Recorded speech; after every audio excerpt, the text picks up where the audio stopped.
got to be honest, I think that a lot of the time they don't seem to like you. There's a lot of hard work and it's blood, sweat and tears. I don't know, if I suddenly get a guitar out, is it believable? 23. Well, that's really shit. This is Your Welcome America presents Totally Scott Lee. I'm Ben. I'm Fraser. Fraser Light Razor. We're back just for a little bonus. A wee bonus ep. Thank you all for listening to the last 8 episodes of Totally Scott Lee. And as a special treat and surprise, we have an interview with someone from Totally Scott Lee. Yes, you will have seen it from the episode description. But yes, we had a little chat with Anthony Crank, the host of the live Totally Scott Lee kind of special from the devastating episode 7. And he's going to talk to us about the show, life in general, and some really fun stories from T4. Oof, strap in. Let's do it.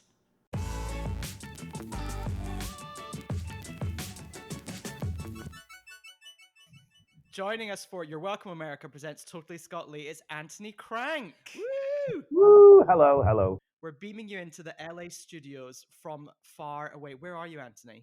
I'm actually, well, I was going to lie and say I'm in like sunny Manchester, but I'm actually in Warrington, home of Dame Kerry Katona, but I mean, another absolute TV hun as well. So yeah, I went from born in Warrington, then went from Warrington to Manchester to London, London back to Manchester, then to Brazil, and then finally settled back in Warrington, just on the outskirts of Warrington again. Do you ever bump into Kerry in Warrington? No, but I do bump into, I don't know if you know Lisa Appleton, who was, she's basically we call Warrington's answer to Kim Kardashian. She was in Big Brother with Mario, Lisa and Mario. And Mario, yes, who was the Sylvester Stallone lookalike. I see her quite a bit. In our train station, one of our local train stations, there is a mural with, and it's got kind of Warrington luminaries on it painted. So there's like Pete Postlethwaite and Chris Evans, the ginger one, not the Captain America, and then a beautiful mural of Kerry Katona in an alcove in Warrington train station. What kind of era Kerry is it? Is it like Whole Again Kerry, or is it? I think it's it's Mimed's Fern and Phil. I think it's just pre that, just before she met Mark. And she kind of graced us with that amazing, legendary TV appearance on This Morning. So I think it's round about there. Oh, yeah. But she's looking fit as a butcher's dog. Fit as a butcher's dog. That is a phrase we will need to explain to our US audience. We're going to do a Google image search of that mural, Yeah. we have to say. Yeah. So, Anthony, Yeah. we're thrilled that you can join us today. And our listeners will know that you featured heavily in episode 7 of Totally Scott Lee, the live episode where you personally announced with Emma Willis to Lisa that she didn't make the top 10. I want you to cast your mind back to 2005. What do you remember from that day? Do you know what? I'm so pleased you asked me on, because for me, out of everything that I did, like every bit of TV, everything that I've experienced, for me, and Emma says the same. When I've spoken to Emma on the odd occasion since then, we always say that's the one thing that we'll never forget. And I just remember it being. I mean, if you look at us both, we're really dressed up. We're kind of we went the extra mile. Kind of. I had a suit jacket on. She'd had a wash. You know what I mean? And it was. I just remember it being a very special day, and I just remember us being in the studio, got into the studios particularly early, and it was almost like Beyoncé was coming. Do you know what I mean? It was almost like we were greeted with kind of pop royalty, and I've never forgot it. And it's when I kind of was listening to your podcast and watching some of the stuff as well, it takes me right back. So I just remember it being a very special day, and it was a day that was also riddled with anxiety.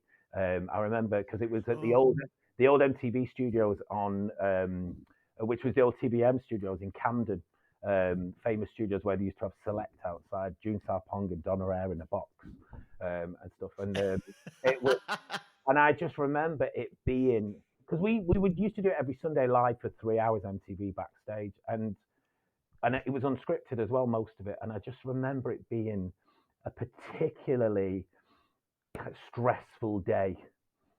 That's what I remember about it more than anything. I was going to say, in the next episode, in episode 8, we see that script. There's a script meeting that goes down in her dressing room, and you can see that some parts of that day had to be scripted because she was not happy with some of the wording of it. Yeah, I mean, she was. Do you, I remember she took over my dressing room. I remember that I had to go and share with Willis because she'd taken over my dressing room, and I remember the whole family came en masse, and and my producer at the time, Kate Bates, she took us in, and there was a lot of hushed conversations, a lot of like conversations behind closed doors, and in hushed tones and things like that. So did you, out of interest, because I mean, you can really sense the anxiety in that episode, and you and Emma are, I feel like you're both going the extra mile to be very kind to Lisa on the show. Were you briefed by the producers to sort of be very complimentary, to try and keep everyone happy? yeah, we were, because if you think about those days, 2005, I mean, my background was kind of pop journalism and celebrity journalism. So I came into TV presenting through Ms. Magazine and More Magazine, when those were kind of really prevalent in society in those days. And I ended up working at like TV Hits and all the pop music mags and stuff. And in those days, we were particularly cruel about kind of celebrities and pop stars.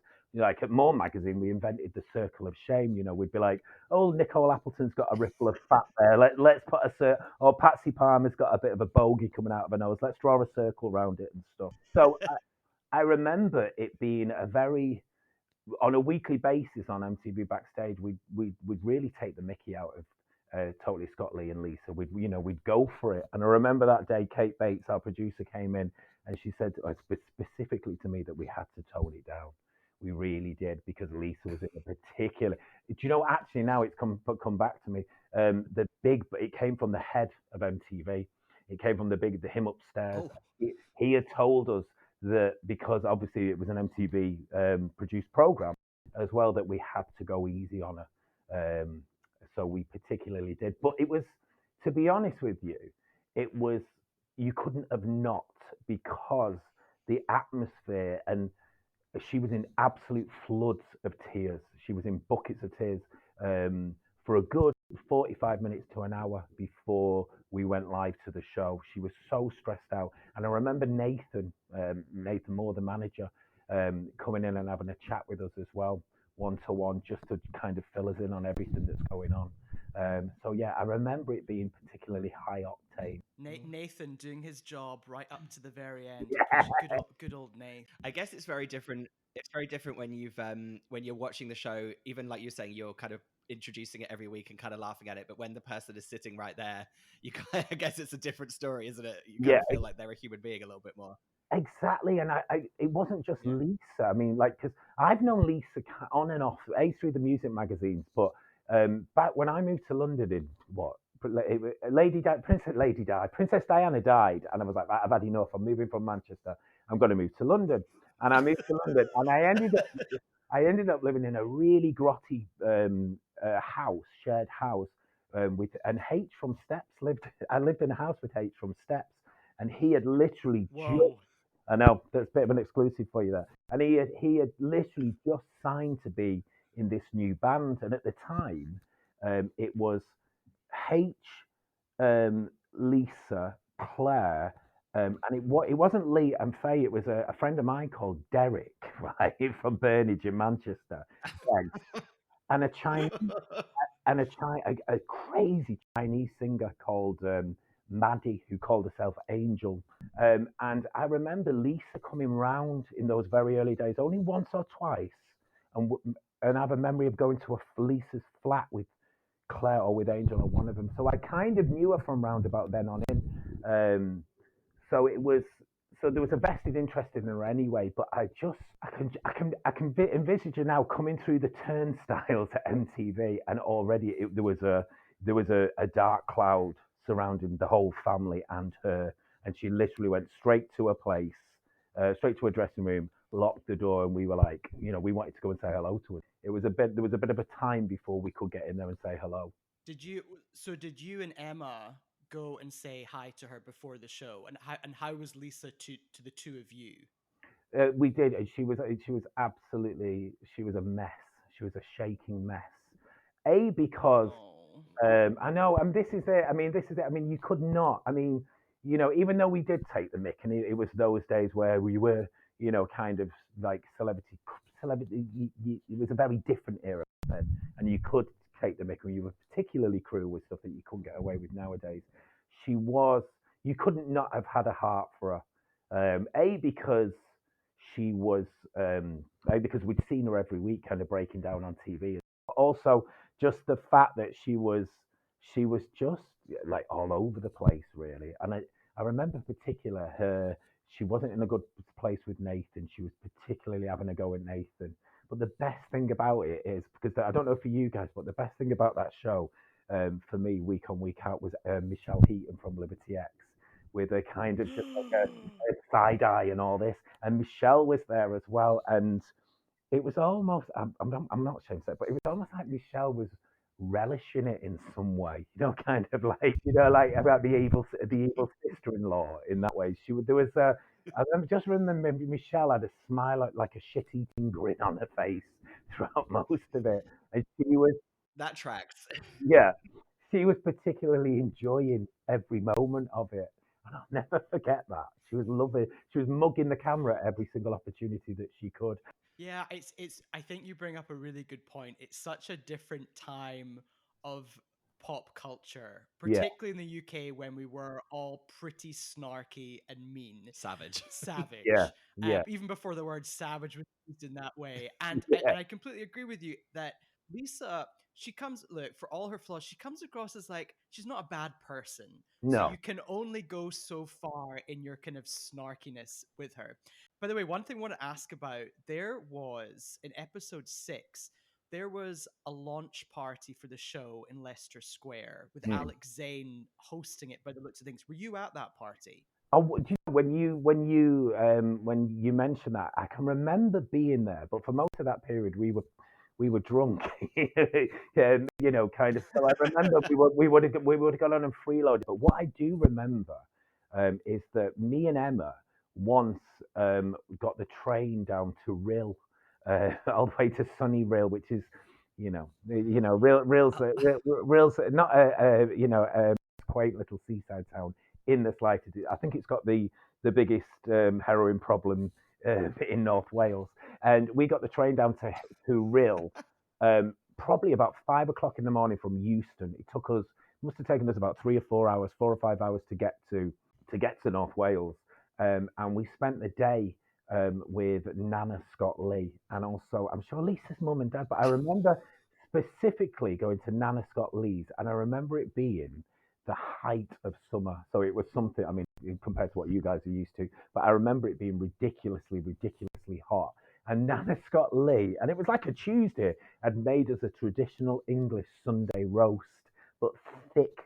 And then I remember it being thick, stodgy gravy. Why were you there? Just Why did Yeah, you go there? was this filmed? Yeah, it was filmed. I think it was just for a VT, for a segment on our show. But when we were week in, week out following, pre broadcasting the program. But I'd never forget going to Rill for the day with Emma, both of us. And I think Oh. we were kind of running gaily through the fields of Nana's back garden. That's something else I remember. I can't remember being at the party. For some reason, I'm thinking Ronan Keating was there. I can't, for some reason. There was some random celebrities at that party. I mean, sure. Speaking of some of the other stars of Totally Scott Lee, did you Yeah, ever get to meet the true star of the whole show, which was record exec Roseanne, who yeah, we have called Nicola because for some reason we just assumed her name was Nicola and we can't get away from it. yeah, I did. I met Roseanne. I've worked with Roseanne in the past, and I'm trying to think, I'm trying to rack my brains where, and it was, I can't think, did she manage A1, or there was another band that she was involved with, and that's where I met her, and she was terrifying back then. I think she came on one of our. I think she came on one of our a previous MTV backstage show, and even then she was petrifying. I'm sure she swore as well on TV. I remember us once getting a rap on the knuckles from Ofcom because somebody swore, and I'm sure it was Roseanne that did it. But I've known Nathan as well for years. Nathan used to be after Brother Beyond. He was in the French version of Take That called Worlds Apart. And when I first moved to London in '98, I blagged a job working in kind of wardrobe and PAing on this European tour around France with Nathan and stuff. He never spoke to me. He was horrible to me when he was on that. So I knew him back then. But then, funny enough, when I left kind of TV, when kind of all my TV went heads up and stuff, and I moved back to Manchester, I trained to be an acting practitioner, an acting coach, and Nathan was one of my students at the Manchester School of Acting for years and years. He was. And so I kind of, Wow. so me and Nathan have had this kind of kinship for probably about 15 years. What a wild kind of trajectory as well for both of you. That's like, so for you to suddenly be his teacher, that's very funny. Exactly. And the last time I saw him it was my friend's 40th. And I saw him in Aldi on Market Street in Manchester. And I made him stand against the wall and do a happy birthday video. And he loved every minute of it. He really did. Yeah, he was a nice guy, Nathan. He's the Peter Pan of pop, isn't he? Now, he's kind of the new, I always used to call him the new Cliff, the new Cliff Richard. He doesn't. I know they said in the show, I'm like, oh, I'm 47 or something in the show. And that was in 2005. And we were like, what? He looked so young. Wow. So he must be, 103 now, mustn't he, really? Yeah, I think so. Yeah. Yeah. So you've seen Nathan since the show. Have you bumped into any of the other Scott Lees or Lisa or anyone else since the show? Not in Warrington, no. No, I'm born in Warrington. No. Have I ever bumped into Lisa? No, I haven't. I speak to Claire. I speak to H and I speak to Claire sometimes on like social media and stuff. But I don't think Lisa will add me. I think she's terrified, or she's still bearing a grudge and stuff. And I loved it. Don't you love Electric? I thought Electric was an amazing song. I loved it. The thing is with that song, and I think Nathan mentions it in the final episode, they only had 5 weeks to promote it, whereas normally they might have 10. And I agree, if they'd had a bit more time to promote it, that song could have got top 10. Yeah. I'll never forget as well, in the Sun on the following week, there was a journalist, and so kind of typical Fleet Street back in those days, really sardonic, man in a suit in his late 40s, celebrity. It wasn't Piers Morgan, it was somebody else, a Scottish guy, and he did a review in his TV page, and he slagged my surname. How dare he?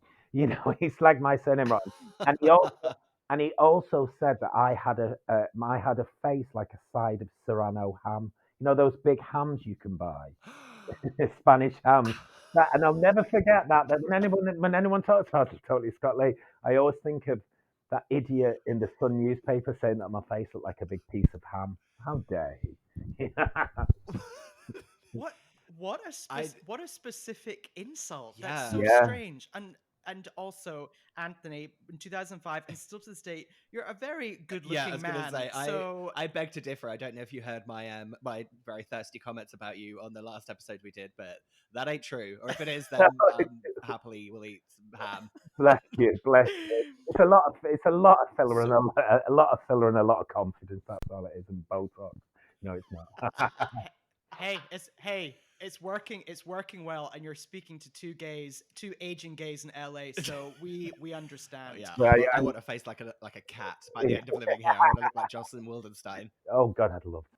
So Anthony, we've obviously been doing this show, the recapping of Totally Scott Lee, for the past 8 weeks. Yeah.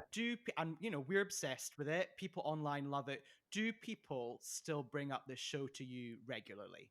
No, they don't actually. Me and Emma will speak about it often.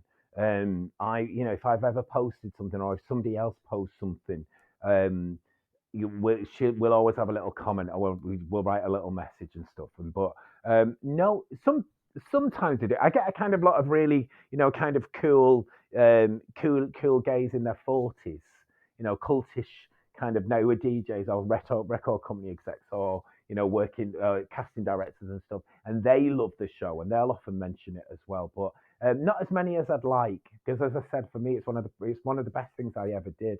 From this, I also got to do. Do you remember Totally Jodie Marsh, Who Will Take Her Up the Aisle, which was the second, Oh which was yes. Oh awful, yes, we do. which was awful. So I got to do Yeah. Jodie Marsh's wedding and do the live coverage of that, and that was hell. That was just that Oh yeah. those MTV days were just amazing, and I think for me, what encapsulated the whole kind of 2 years just under 2 years that we were at MTV, me and Emma, was Totally Scotland. It was by far the best part of that whole experience. No, well, we loved it. Obviously, we've dedicated 8 weeks and thousands of hours to talking about it. But just real quick, our show, we try and do the differences between the US and UK pop culture. So that's kind of our thing. Yeah. So we were just kind of wondering, like, when was the last time you came to the US, and like what your kind of impression of especially LA is? I love LA. I mean, I was lucky in that period of time from like 2000. I think it was at late 2002 to 2007 when I was doing TV. In 2004, I went to LA, New York, America in general. I think it was like something like 26 times. So I ended up going from Oh my god. having my Virgin Red membership card to having a gold membership card, and then seeing it go back to silver and back down to red again over the period of 12 months. I've not been there since, God, probably about 2008. With when I was doing the holiday show on BBC One. I think that was the last time I went to Los Angeles. But it is my favorite Ooh. place. So I'm jealous of you two. It is my favorite place on earth. And if there's any, I'm actually developing some. Funny enough, I'm working with a TV company at the moment. A guy I used to work with on the holiday show. And they said, right, we want you to do some stuff. We're developing something now, and everything I'm developing, I'm like, can we go over to Los Angeles? Is there any chance that we can make a trip, or is there a subject matter over there? We're working on something on OnlyFans. We're doing we're trying to get a documentary about OnlyFans off the ground at the moment. So fingers crossed, I'll be Ooh. mincing up and down Melrose, mincing up and down Santa Monica. Yeah. You know.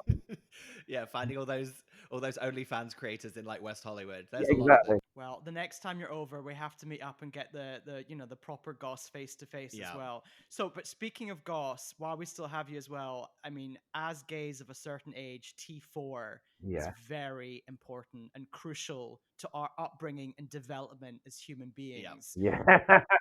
What's your fondest memory of T4? Oh, do you know, I've been thinking about this all day and all night, and there's just too many.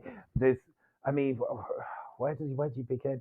I remember once I remember Beyonce coming down to Channel 4 to do Crazy in Love, to do it. They used to film, the music performances that they used to have on T4. They used to film them on a Friday, and then they'd go out as live, as you know, in telly.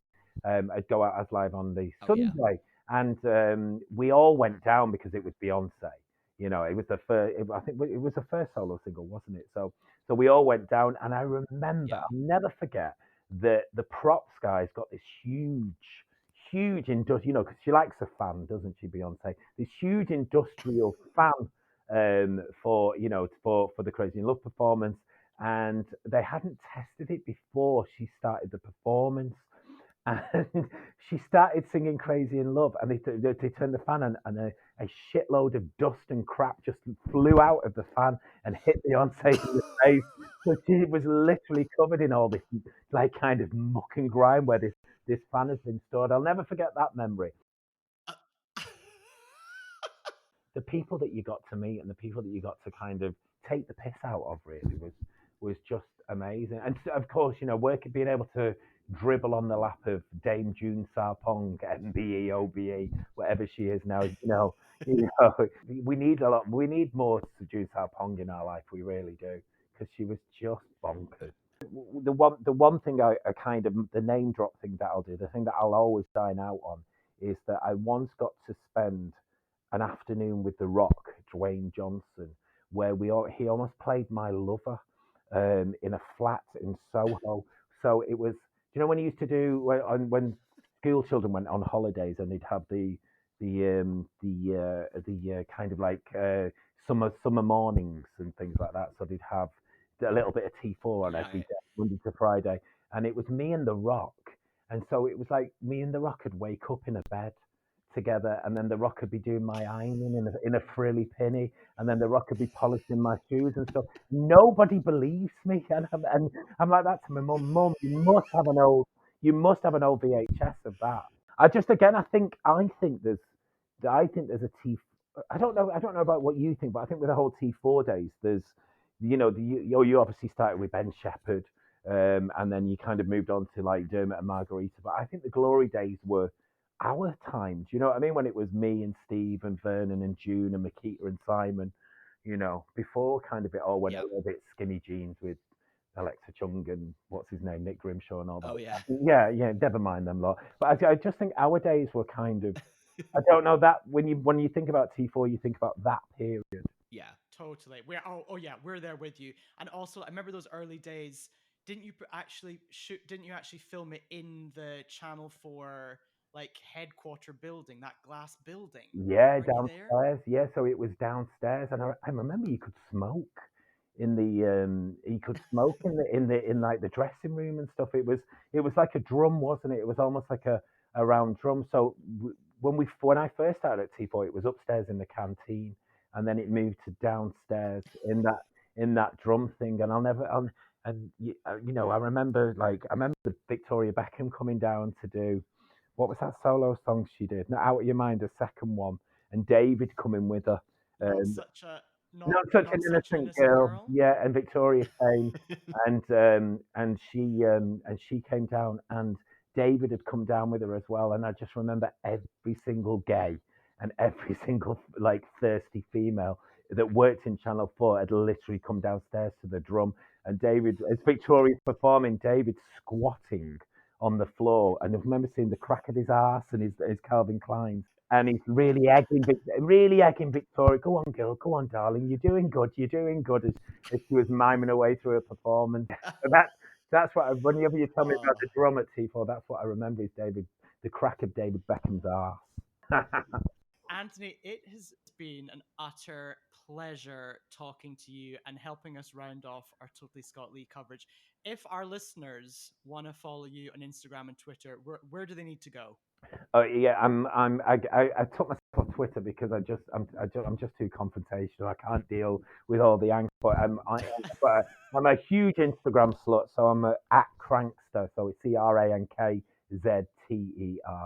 So yeah, so I'm on there, and it's normally just either pictures of me in my undies and pictures of Jill Tyrrell or Julie Goodyear, who played Bette Lynch in Coronation Street. That seems to be the gamut of my Instagram page. Yeah. I mean, sold. Interested in every single one of the things you just mentioned. Perfect. Bless you. Anthony Crank, thank you so much. Woo, it's Anthony Crank. Thank you. Thank you so much. It's lovely to meet you.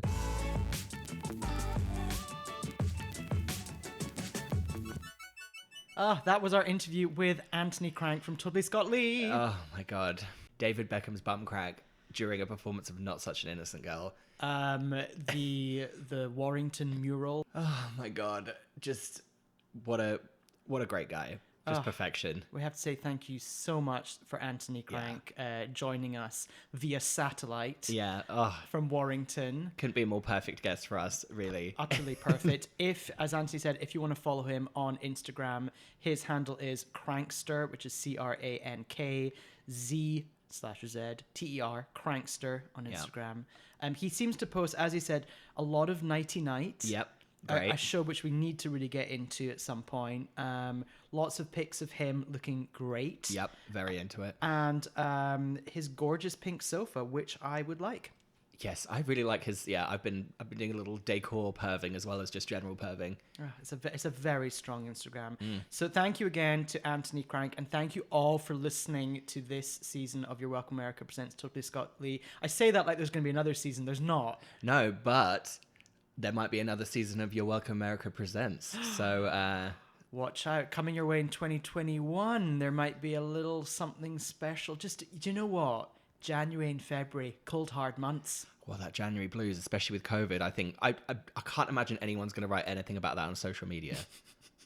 Dry January. Oh my God, I can't even think about how annoying people are going to be. Okay. So, as ever, our usual episodes of Your Welcome America will be coming every other week, but we have a special season series special thing, don't know what the words are, coming out in January, so keep an eye out for that. You're totally welcome. Bye. I've got to be honest, I think that a lot of the time they don't seem to like you. There's a lot of hard work and it's blood, sweat and tears. I don't know, if I suddenly get a guitar out, is it believable? 23. Well, that's really shit.